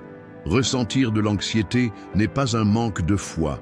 Avoir honte de cela, oui, peut vous éloigner de Jésus parce que cela vous fait vous cacher de ceux qui peuvent le plus vous aider. L'anxiété ne fait pas de quelqu'un un moindre chrétien, mais la honte peut vous isoler de la communion, vous empêcher de prier, d'ouvrir la Bible, de chercher de l'aide. Il y a des milliers de personnes qui ne demandent pas d'aide parce qu'elles pensent que leur foi devrait suffire pour ne rien ressentir. Et si cette douleur que vous ressentez n'était pas un signe de faiblesse, mais plutôt l'écho d'une âme qui crie à l'aide alors qu'elle sombre?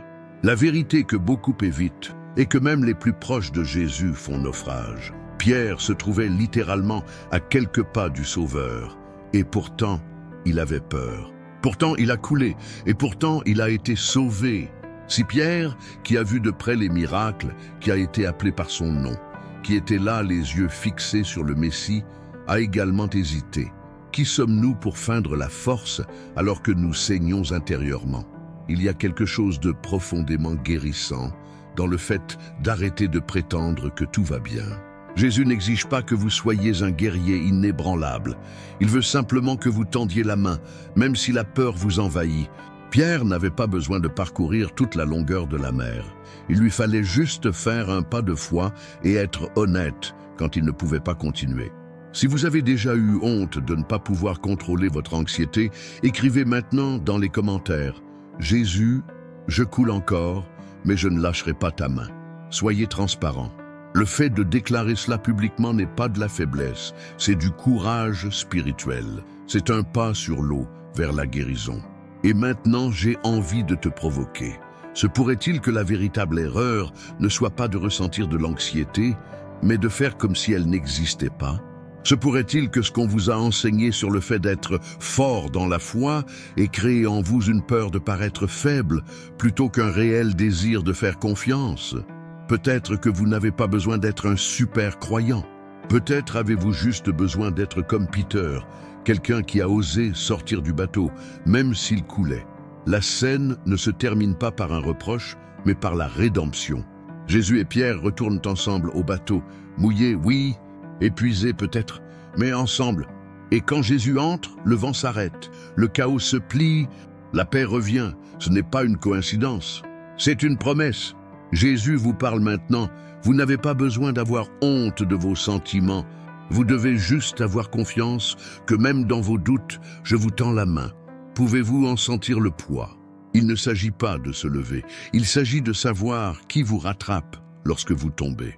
Mais et si je vous disais qu'il existe une douleur encore plus silencieuse que cette honte de ressentir de l'anxiété? Une douleur que personne ne voit, mais qui vous consume intérieurement. Il régnait un silence inconfortable dans le village de Béthania, mais ce silence portait quelque chose au-delà du son. C'était le poids de l'absence. Lazare était mort. Ni malade, ni inconscient, mort. Le corps avait déjà été enterré il y a 4 jours, et l'odeur du désespoir était plus forte que celle de la décomposition. Maria et Martha étaient brisées intérieurement. Ils savaient que Jésus aurait pu venir. Ils savaient que s'il avait été là, leur frère ne serait pas mort. Son amour pour eux était incontestable, mais le silence de Jésus pendant la maladie de Lazare semblait contredire cet amour. Lorsqu'il arriva enfin, Mary ne courut pas à sa rencontre.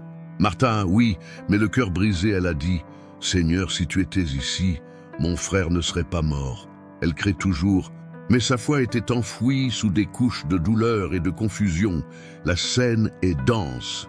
Jésus est ému. Il pleure. Le Fils de Dieu pleure. Face à la douleur de ceux qu'il aime, il ne se contente pas d'observer, il la ressent.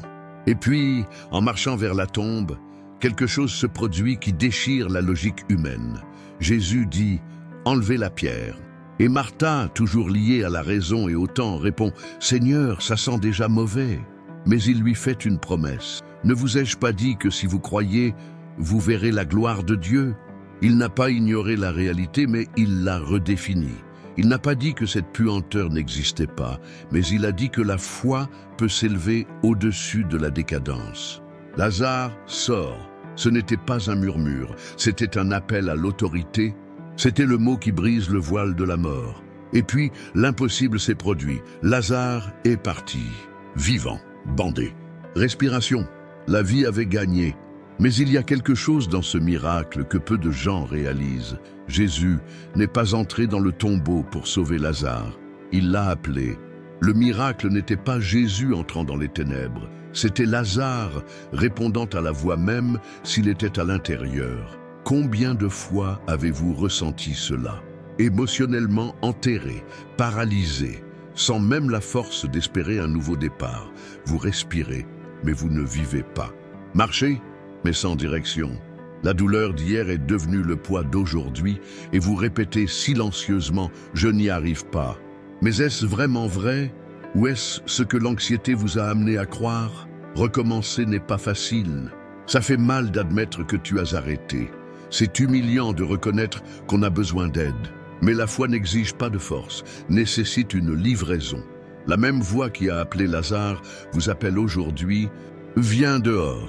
Cela vient des ténèbres de la culpabilité, de la prison de la peur, de l'enterrement de la foi.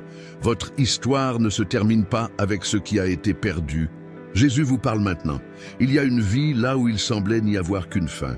Il ne s'attend pas à ce que vous compreniez. Il espère que vous écoutez. Et maintenant, je vous le demande avec courage. Êtes-vous vraiment sans force ou avez-vous peur de revivre? Cette question n'est pas facile, mais il faut le faire. Beaucoup de gens préfèrent rester dans le tombeau parce qu'il n'y a plus d'attente, plus de frustration, plus de déception. Mais il n'y a également aucun but. Lazaro est revenu à la vie avec une mission. Vous en avez un aussi. Si ce message vous confronte, commentez avec foi. Jésus, je veux revivre. Déclarez cela dans les commentaires comme un cri de résurrection. Ne vous cachez pas. Cet acte pourrait être votre premier pas vers la sortie de la grotte. Mais attendez. Ce qui se passera dans la prochaine histoire remettra en question tout ce que vous croyez sur la foi et la fatigue. Et peut-être que cela révélera quelle anxiété a silencieusement effacé en vous. La route était longue, poussiéreuse et grise, à l'image des sentiments qui envahissaient ces deux disciples. Ils marchèrent vers Emmaüs, mais leurs âmes étaient toujours piégées à Jérusalem. Le Christ qu'ils attendaient avait été crucifié. Vos plans écrasés, votre espoir enterré. À mesure qu'ils marchaient, tout semblait n'avoir plus de sens. Ils parlaient de tout ce qui s'était passé, mais ils ne parvenaient pas à voir au-delà de la douleur. L'anxiété avait effacé leur foi. La flamme qui illuminait autrefois le cœur n'était plus que grise. Ils connaissaient les promesses par cœur. Ils connaissaient les prophéties. Ils avaient entendu Jésus parler tant de fois. Mais à ce moment-là, tout leur semblait lointain, irréel, déconnecté. Et c'est dans ce scénario de frustration spirituelle que Jésus s'approche. Mais ils ne le reconnaissent pas. Comment est-il possible de ne pas reconnaître celui qui marchait à vos côtés? Comment est-il possible de trouver la réponse alors que le cœur reste plongé dans le chaos du doute? Jésus commence à marcher avec eux, à expliquer les Écritures, à se souvenir de chaque promesse. Et pourtant, ils ne le voient pas. L'anxiété a ce pouvoir, elle aveugle. Elle nous convainc qu'il n'y a plus d'espoir, même lorsque l'espoir marche à nos côtés. L'anxiété crée un brouillard spirituel qui éteint le feu de la foi et nous fait croire que nous sommes seuls, abandonnés, oubliés. Ils arrivent à destination. Jésus fait semblant de continuer son voyage, mais quelque chose en eux, un souffle de foi qui résiste encore, leur fait demander « Restez avec nous ». Et c'est là, à la fraction du pain, dans l'instant le plus simple et le plus intime, que leurs yeux s'ouvrent. Ils voient, ils ressentent, et puis ils disent « Notre cœur n'a-t-il pas brûlé quand il nous a parlé en chemin ?» Oui, ça a brûlé. La foi était là. Le feu n'a pas été éteint, juste recouvert par la fumée de l'anxiété. Combien de fois votre foi a-t-elle été engloutie par la précipitation, par la peur de l'avenir, par la douleur du présent? Combien de fois avez-vous marché avec Jésus et vous êtes-vous encore senti vide intérieurement? La vérité est que beaucoup ne perdent pas la foi parce qu'ils ont péché. mais parce qu'ils sont fatigués. Et c'est quelque chose que presque personne ne dit. Votre foi est-elle faible? Ou votre âme est-elle trop épuisée pour entendre ce que Dieu dit? L'anxiété spirituelle est réelle. Cela détruit votre capacité à ressentir, à croire, à adorer. Vous continuez à aller à l'église, vous continuez à prier, vous continuez à entendre des louanges, mais tout semble lointain. C'est comme être à Emmaüs, marcher avec la réponse sans la reconnaître. Et Jésus vous parle aujourd'hui. Restez avec moi. Cela reste même sans comprendre. Cela reste même sans le ressentir. Restez, car le cœur qui brûle est toujours vivant. Il vous suffit d'enlever les cendres avec la parole. Laissez l'esprit raviver ce que la peur a éteint. Si ce message a réveillé ce qui dormait en vous, commentez avec foi. Jésus, ravive ma foi. Déclarez-le comme un tollé, comme quelqu'un qui sait qu'il y a encore une braise qui attend de brûler à nouveau. Et voici la partie la plus étonnante de ce voyage. L'histoire suivante nous emmène au plus profond d'un abîme. Et c'est là, dans l'obscurité totale, que nous découvrons une vérité qui pourrait tout changer dans la façon dont vous gérez le désespoir. Quand tout ce que vous savez s'effondre, quand la douleur devient plus épaisse que l'air, quand il n'y a personne pour entendre votre cri, le fond n'est pas qu'une métaphore. C'est un vrai endroit. Et Jonas connaissait cet endroit. Ce n'était pas seulement l'intérieur d'un poisson. C'était la représentation exacte d'un homme qui s'enfonçait dans ses propres choix, ses propres peurs, sa propre fuite loin de Dieu. Dans ce ventre sombre, humide et claustrophobe, le prophète n'avait plus aucun contrôle, aucune vision ou perspective. Il n'y avait que silence et désespoir. Mais c'est là, dans cet endroit sans fenêtre, qu'il a dit la prière la plus honnête de sa vie. Et le ciel a entendu. Dans ma détresse, j'ai crié au Seigneur, et il m'a répondu. Cette phrase n'est pas de la poésie, c'est la survie. C'est le témoignage de quelqu'un qui a découvert que le fond peut être le début d'un nouveau voyage. Parce que parfois, Dieu nous permet d'approfondir pour que sa voix puisse enfin être entendue.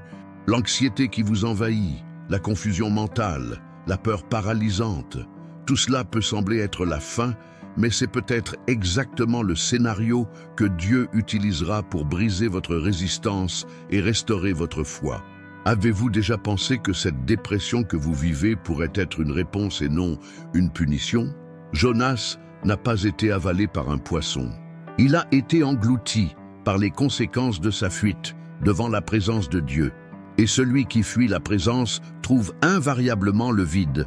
Est-ce que ce qui vous fait sombrer est le poids du problème ou la distance que vous avez gardée entre votre cœur et Dieu?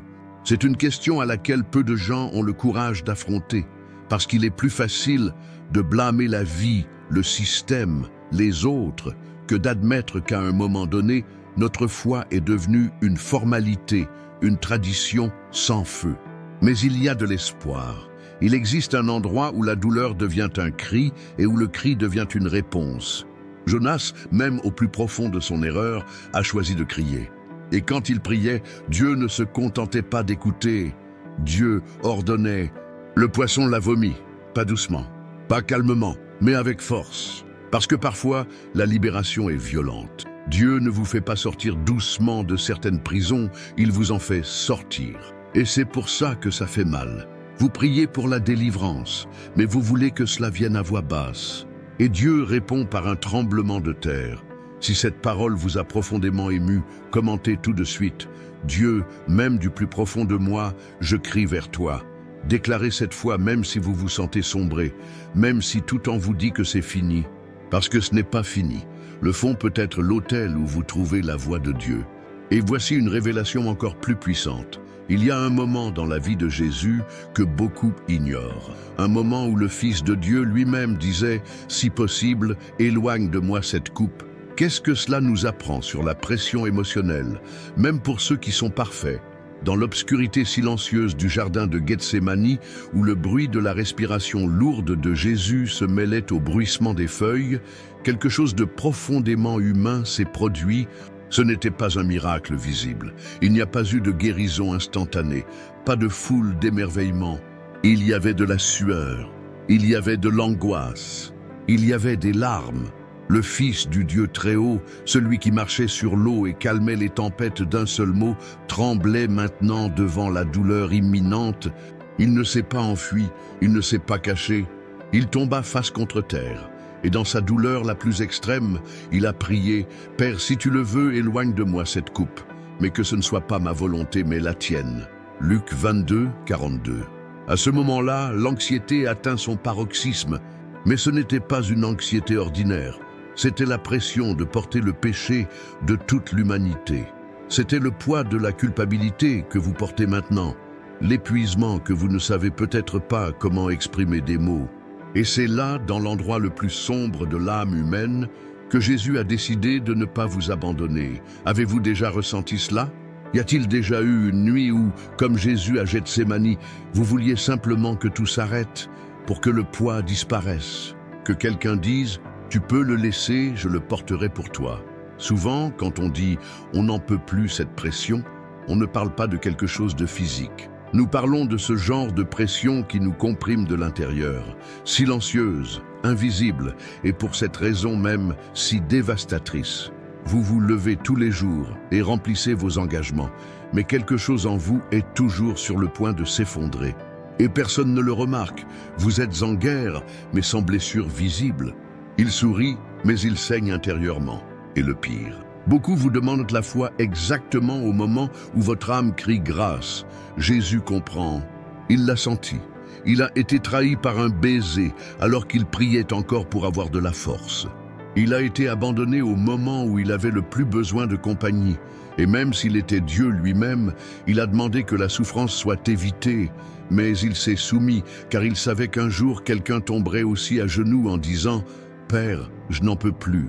Cette prière que vous avez peut-être déjà dite en pleurant sur votre oreiller a été reprise par le Christ des siècles auparavant. Et savez-vous ce qui s'est passé après que Jésus ait prié? Un ange est venu le fortifier. Il n'a pas retiré la coupe. Il n'a pas mis fin au processus. Mais il a apporté du réconfort. La présence du ciel a visité la douleur de la terre. Et c'est peut-être ce dont vous avez le plus besoin aujourd'hui. Non pas d'une solution immédiate, mais de la certitude que vous n'êtes pas seul pendant que vous attendez. Croyez-vous vraiment que la foi est l'absence de douleur? Ou la vraie foi consiste-t-elle à continuer même lorsque tout en vous crie d'abandonner? Beaucoup associent la spiritualité à l'absence de souffrance. Mais Jésus lui-même, a montré que les nuits les plus pénibles peuvent aussi être les plus saintes. Il nous a enseigné qu'il y a de la sainteté à ne pas fuir, à rester dans le lieu de prière, même lorsque tout en nous veut fuir. Et vous, avez-vous pu rester? Ou êtes-vous sur le point d'abandonner votre foi parce que le processus prend trop de temps? Si ce message vous a parlé, commentez « Jésus reste avec moi dans le jardin ». Énoncez cela comme une prière désespérée mais confiante. Écrivez comme quelqu'un qui tient la main de Dieu avec ses dernières forces. Et si cette parole vous confronte, si elle vous ébranle intérieurement, partagez-la. Un proche est peut-être à Gethsémani, sur le point d'abandonner. Et cette parole pourrait être l'ange qui donne la force de continuer. Mais ce n'est pas tout. Quelque chose d'encore plus puissant est sur le point d'être révélé. Parce qu'il y a un moment dans la Bible où la prière change tout, même s'il semble trop tard. C'est quand l'âme sombre, mais que le cri monte. Et si je vous disais qu'il existe un cri qui résonne même au plus profond de la douleur? Ce qui suit vous montrera que même dans les endroits les plus sombres, Dieu vous écoute lorsque vous criez du fond du puits. Tandis que ces mots résonnaient encore à Gethsémani, dans une autre partie du récit, un cœur battait vite, non pas à cause d'une angoisse immédiate, mais à cause d'un type d'affliction que beaucoup connaissent bien. La confusion, le sentiment d'être perdu sans savoir où aller. David, le roi guerrier, le poète des psaumes, a vécu à une époque où ses pas n'avaient aucune direction. Persécuté, trahi, blessé, il s'est retrouvé entouré de décisions qu'il ne savait pas comment prendre. Dans le psaume 25, il crie « Montre-moi tes voies, Seigneur, enseigne-moi tes sentiers ». Psaume 25, 4.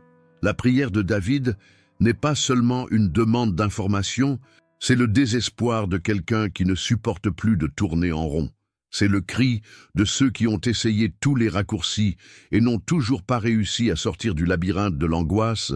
Et peut-être qu'aujourd'hui, c'est exactement votre prière.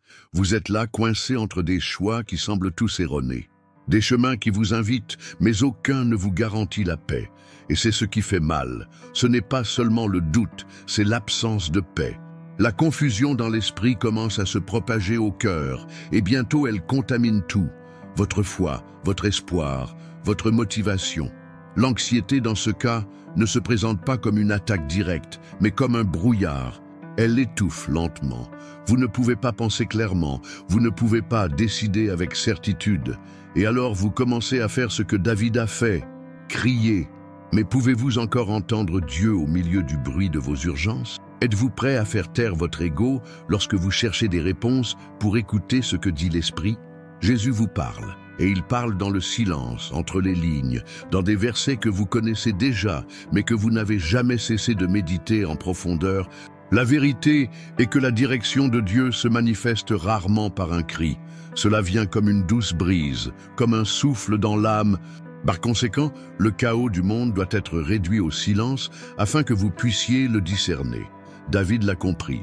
Il n'a pas seulement demandé un chemin, il a demandé à Dieu de l'enseigner, de le guider, de le conduire.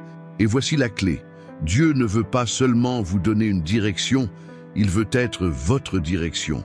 Cela change tout, parce que pendant que vous attendez le chemin, il veut être votre chemin. Lorsque vous recherchez des cartes, il offre sa présence.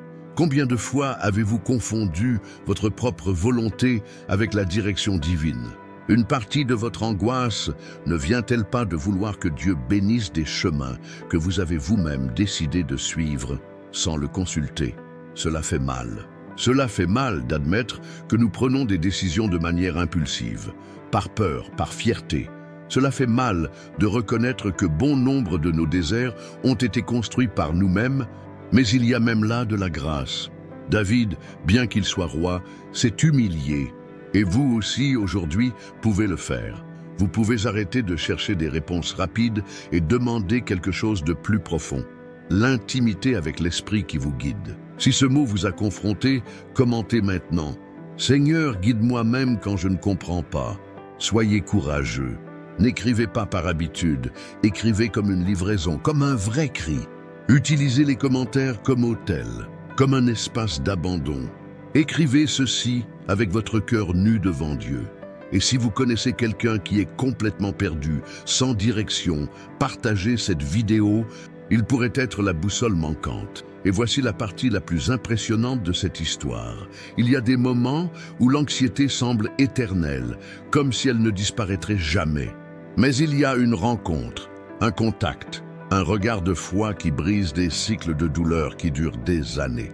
Et si je vous disais qu'un simple geste pouvait briser ce qui vous emprisonne depuis longtemps? Ce qui est à venir pourrait être un tournant pour votre foi. Ne vous arrêtez pas maintenant. L'histoire suivante révèle le miracle qui transforme des années de désespoir en une nouvelle vie en paix.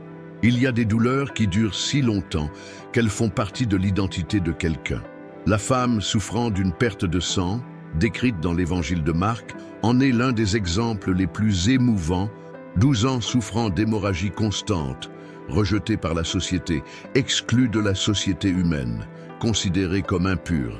12 ans de vie isolée, essayant tous les types de traitements, dépensant tout ce que j'avais, sans voir aucune amélioration. Au contraire, la Bible dit que sa situation n'a fait qu'empirer. Imaginez ce que cela signifie émotionnellement, le sentiment d'être pris au piège dans un cycle sans fin de souffrance, sans interruption, sans répit, sans réponse. L'anxiété dans ce cas n'est pas seulement un état mental, c'est une prison existentielle. Chaque nouveau jour ressemblait à une cruelle répétition du précédent. Et pourtant, elle n'a pas arrêté d'y croire. Non pas avec la foi des beaux discours, mais avec la foi silencieuse et désespérée, celle qui dit « Si seulement je touche le bord de ses vêtements, je serai guéri. » Jésus vous parle alors que personne d'autre ne peut vous entendre. Il répond dans le silence des longues nuits, où même le miroir devient un ennemi. Quand personne ne comprend pourquoi tu es toujours debout après tant de chutes, cette femme n'avait pas de rendez-vous avec Jésus. Il n'y avait ni invitation, ni scène, ni témoin favorable. Elle marchait derrière, au milieu de la foule, invisible aux yeux des hommes, mais totalement visible au cœur de Dieu. Et quand il toucha Jésus, le miracle se produisit. Ce n'était pas une touche ordinaire, c'était une touche de foi. Et Jésus s'est arrêté. Il sentait que la vertu venait de lui. C'est trop puissant. Une foi invisible a arrêté le Fils de Dieu. Il se retourna, chercha celui qui l'avait touché, et lorsque la femme tremblante lui avoua, Jésus non seulement confirma la guérison, mais rétablit son identité. « Ma fille, ta foi t'a sauvée. Va en paix. » Réalisez-vous ce qui s'est passé ici. La femme qui n'avait pas de nom fut appelée fille. Celle qui avait souffert pendant des années a reçu plus que la guérison.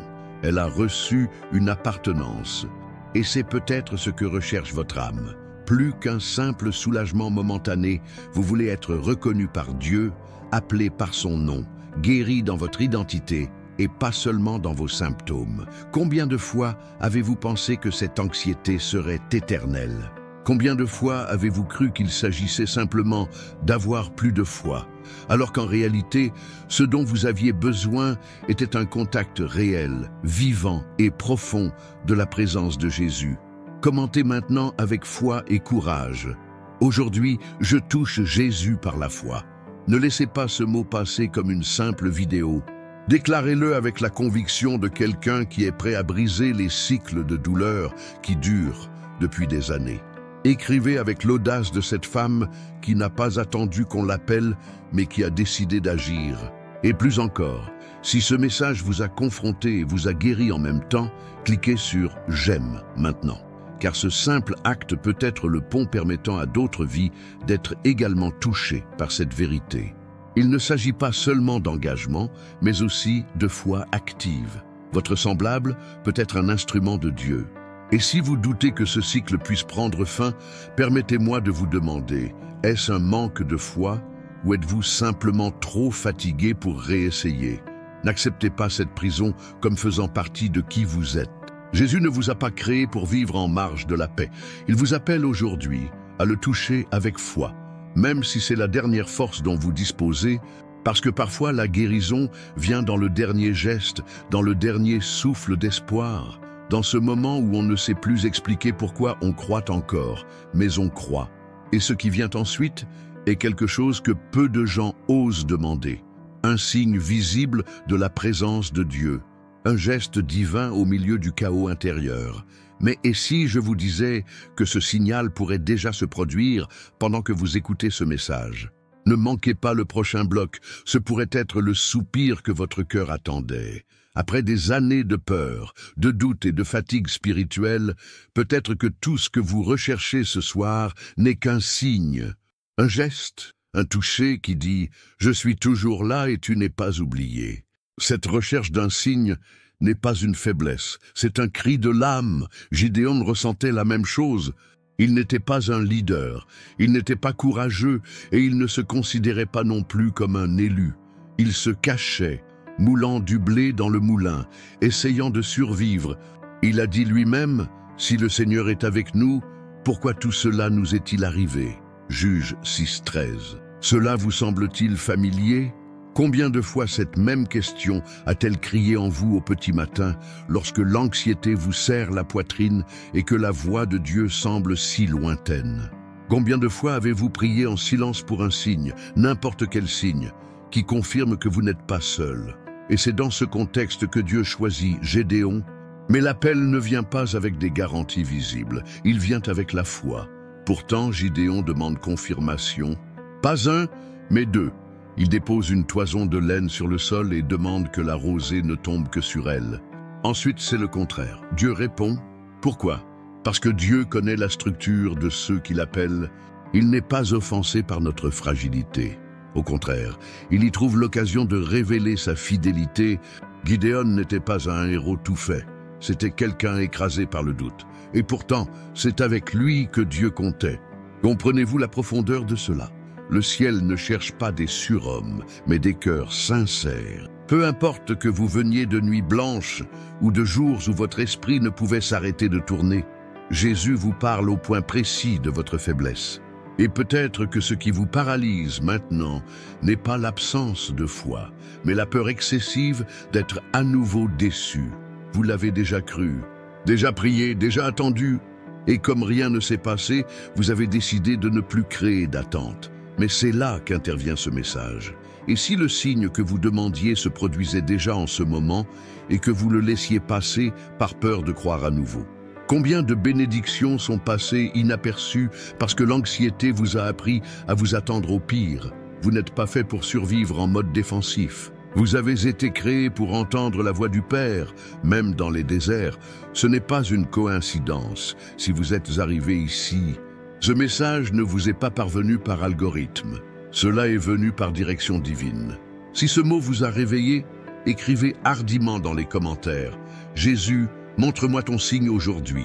Dites-le comme si quelqu'un ouvrait une fenêtre dans une pièce sombre. Dites cela comme quelqu'un qui croit que même si personne autour ne comprend, Dieu comprend. Vous n'avez pas besoin de foule. Vous avez besoin d'une réponse. Et cela peut survenir de manière inattendue, dans un verre, dans un rêve, dans un câlin, dans un souvenir surgi de nulle part. Mais pour le voir, il faut être sensible. Dieu parle encore, il le confirme encore. Et aujourd'hui pourrait être le jour où il vous répondra.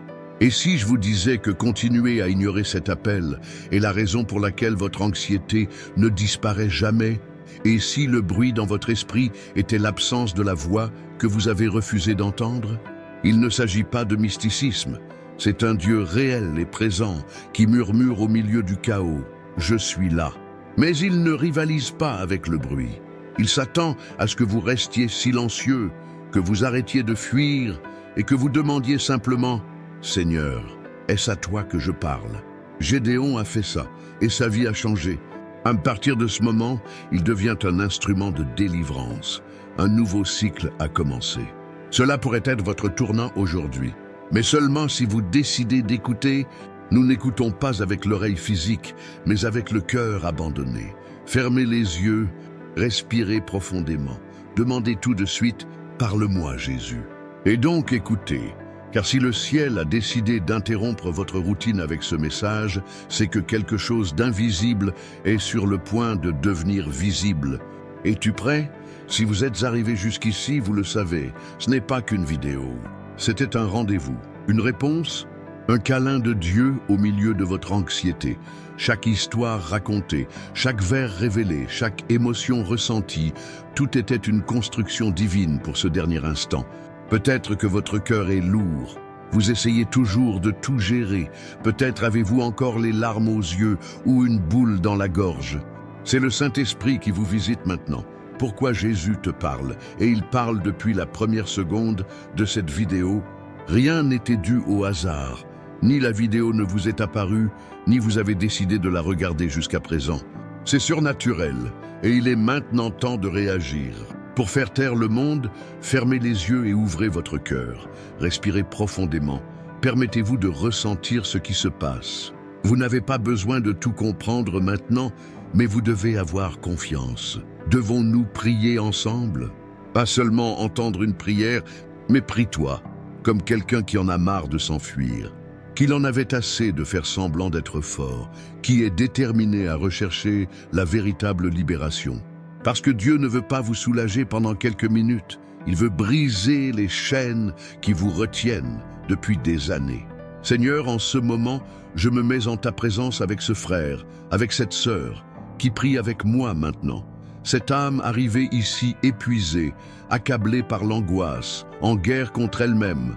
Père, touche cet esprit avec ta paix.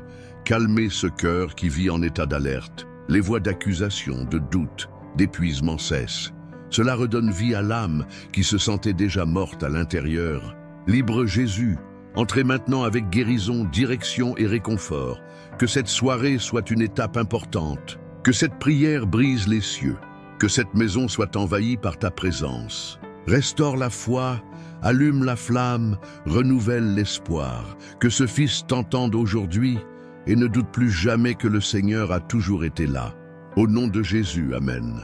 Si vous êtes arrivé jusqu'ici, c'est parce que Dieu travaille dans votre vie Il ne s'agit pas seulement de libération émotionnelle, il s'agit d'un nouveau départ spirituel. Il s'agit d'arrêter de survivre et de commencer à vivre avec un but. Et si ce message vous a touché au cœur, ce que vous allez découvrir dans la vidéo qui est désormais à l'écran pourrait changer encore plus votre vie.